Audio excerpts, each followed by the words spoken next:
بسم اللہ الرحمن الرحیم۔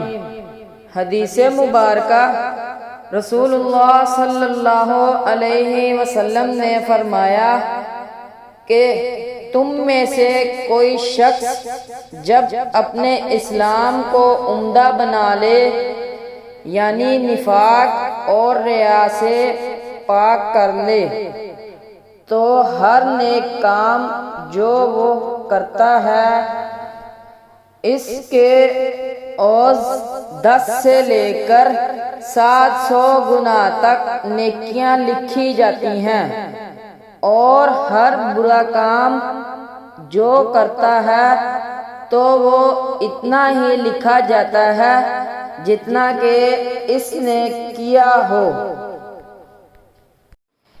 البخاری حدیث نمبر 42۔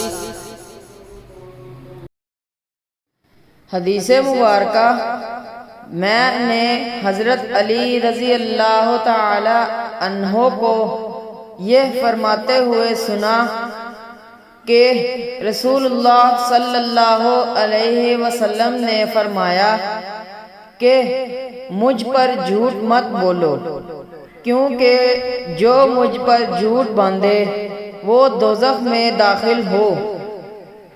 البخاری حدیث نمبر 106۔